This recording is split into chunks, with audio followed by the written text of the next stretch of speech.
Hi అండి. Welcome to the Himabindu YouTube channel అండి. మీకు ఇప్పుడు నేను డ్రెస్ కటింగ్ ఎలా చేయాలో చూపిస్తున్నాను.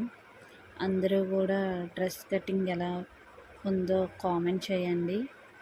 మన ఛానల్ కొత్తగా పెట్టామండి, సపోర్ట్ చేయండి ప్రతి ఒక్కరు కూడా. ఇప్పుడు డ్రెస్ కటింగ్లోకి వెళ్ళిపోదాం. ఆది డ్రెస్ 2 మడతల కింద పెట్టి, లైనింగ్ కూడా 2 మడతల కింద పెట్టానండి. ఫస్ట్ మొత్తం 4 మడతల లైనింగు. ఇప్పుడు కొలతలు చెప్తున్నా చూడండి. షోల్డర్ దగ్గర పెట్టాను,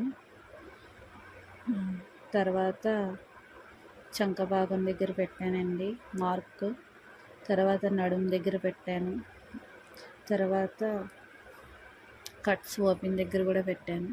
ఇప్పుడు షోల్డర్ ఎంత ఉందో మీకు చూపిస్తున్నా, నెక్ కూడా ఎంత ఉందో చూపిస్తుందండి. షోల్డర్ వచ్చి 6 ఉంది, నెక్ వచ్చి 7 ఉంది. షోల్డర్ 3.5 పెట్టాను. శంఖ భాగం వచ్చి 6.5 పెట్టానండి. 6.5 పెట్టిన తర్వాత తిన్నంగా డ్రాయింగ్ చేశాను. డ్రాయింగ్ చేసిన తర్వాత శంఖ లోతు ఎంత తీయాలో మీకు చూపిస్తున్నా. 1 ఇంచ్ చాలండి, అంటే మన పర్సనాలిటీ బట్టి పెట్టుకోవచ్చు. నేనైతే 1 ఇంచ్ పెట్టానండి. 1 ఇంచ్ పెట్టిన తర్వాత ఇప్పుడు డ్రెస్ లూజ్ మీకు ఎంత ఉందో నేను చూపిస్తున్నానండి. డ్రెస్ లూజ్ చూడండి. డ్రెస్ లూజ్ వచ్చేసి 18.5 ఉంది. 18.5 ఉందండి డ్రెస్ లూజ్ వచ్చి. 18.5 ఉంది కాబట్టి దాన్ని 2 మడతల కింద డివైడ్ చేస్తే 18.5లో సగం వచ్చేసి మనం చూడాలి. తర్వాత నడుము లూజు, తర్వాత కట్స్ భాగం లూజ్ చూడాలి. లూజ్ చూసిన తర్వాత శంఖ భాగం లూజ్ ఎంత ఉందో మీకు రాస్తున్నా నేను ఇప్పుడు. శంఖ భాగం లూజ్ వచ్చి 18.5, నడుము లూజ్ వచ్చి 16.5, కట్స్ ఓపెన్ వచ్చి 21 ఉందండి. ఇప్పుడు శంఖ లూజ్ మీకు ఎంత ఉంది? 18.5. 18.5లో సగం 9.5. నడుము లూజు 16.5. 16.5లో సగం 8.5. ఇప్పుడు నేను 21 పెట్టాను కదా, నేను కొంచెం లూజ్ కావాలని చెప్పి 22 పెడుతున్నాను, అంటే 11.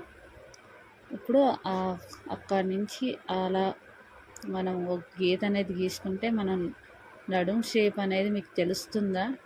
అలా నడుము షేప్, కట్స్ భాగం నేను లూజ్ ఎక్కువ ఉండాలి కాబట్టి పెట్టాను. ఇప్పుడు షోల్డర్ దగ్గర నుంచి మనం డ్రాయింగ్ గీసేసుకున్నాం. ఇంకా ఎక్స్ట్రా ఖర్చు పెట్టాను నేను. ఎక్స్ట్రా ఖర్చు పెట్టేసిన తర్వాత నేను కట్ చేస్తున్నాను అండి. నేను ఎక్కువగానే ఖర్చు పెడతాను డ్రెస్కి, ఎందుకంటే ఒకసారి లావ్ అయిపోతాం, ఒకసారి సన్నంగా ఉంటాం, అందుకని కొంచెం లూజ్ ఎక్కువ పెడతాను. ఇప్పుడు చేతులు కట్ చేయట్లా, నెక్స్ట్ వీడియోలో చేతులు లైనింగ్ పెట్టట్ల నుంచి హ్యాండ్కి. నచ్చితే చిన్న లైక్ అయితే ఇవ్వండి. కట్స్కి అన్నిటికి చిన్న కట్ అయితే పెడుతున్నా. ఆ కట్ బట్టి మీకు స్టిచ్చింగ్ చేసేటప్పుడు ఈజీగా ఉంటుంది. మా ఛానల్ని చూస్తూ ఉండండి, కొత్తగా పెట్టాం, అన్నీ మంచి మంచి వీడియోస్ వస్తాయి. ఇది పార్ట్ 1 వీడియో అండి. నచ్చితే మన ఛానల్ సబ్స్క్రైబ్ చేసుకోండి. పార్ట్ 2 వీడియో వస్తుందండి. ప్లీజ్ సపోర్ట్ చేయండి.